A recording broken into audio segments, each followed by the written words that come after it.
आज का पहला सवाल ये है, क्या भोले के भक्तों का नशा करना सही है? किसी भी मनुष्य का नशा करना ना ही सही होता है ना ही गलत होता है। यह मनुष्य के व्यक्तिगत जीवन शैली पर निर्धारित करता है। कोई भी चीज़, मैंने आपको कई वीडियो में ये बात बताई है कि मनुष्य के जीवन में कोई भी भौतिक तत्व तभी उपयोगी होता है जब वह उसके जीवन को ऊपर उठाने में सहायक हो रहा हो। और जिन भी विषय वस्तुओं से मनुष्य का जीवन अंधकार से ग्रसित हो रहा हो, वह चीज़ें उसके लिए अहितकारी होती हैं। लेकिन यदि बात हम भोले के भक्तों की करें तो आपने देखा होगा कि कई लोग ये देखते हैं कि भोले के भक्तों में अक्सर कुछ लोग ऐसे भी दिखेंगे आपको जो कि गांजा या भांग या इस तरीके की कोई मादक पदार्थों का सेवन करते पाए जाते हैं। तो यहाँ कुछ लोग उन्हें नैतिकता के तहत समझाने का भी प्रयत्न करते हैं। कुछ लोग उन्हें यह भी बताने की प्रयास करते हैं कि शारीरिक दृष्टिकोण से आपके लिए यह करना सही नहीं है।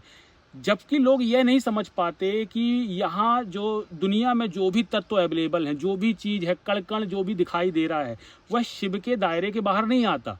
यहाँ आप किसी भी व्यक्ति से भले नफरत कर सकते हैं, किसी व्यक्ति को आप भले बुरा कह सकते हैं, लेकिन शिव की नज़रों में वह व्यक्ति बुरा नहीं कहलाता, क्योंकि शिव को विनाश का प्रतीक कहा गया है। और जो भी संसार में विनाश के प्रतीक बनेंगे वह शिव के अंश ही कहलाएंगे। जिन भी विषय वस्तुओं से दुनिया का विनाश जुड़ा हुआ है या जिन विषय वस्तुओं से दुनिया की उत्पत्ति का कारण छुपा हुआ है, वहाँ आपको शिव की अवेलेबिलिटी जरूर मिलेगी, वहाँ आपको शिव की उपलब्धता अवश्य मिलेगी। इसीलिए आप शिव के भक्तों को नशे से जोड़ करके ना देखें। नशा उनके जीवन में इस प्रकार होता है जो उनकी साधना के करीब उनको लाता है। अभी आप किसी सामान्य व्यक्ति को आप नशा करते देखेंगे तो क्या आप देखेंगे कि वह नशा करने के बाद अपने जीवन के किसी भी क्षण वह दुखों से ग्रसित ना होता हो? ऐसा तो नहीं हो सकता। आपने देखा होगा कि जो सामान्य व्यक्ति होते हैं, जो नशे के शिकार होते हैं, वह अक्सर जब भी नशा उतरता है तो फिर से उनकी वही यथास्थिति में वो पहुंच जाते हैं।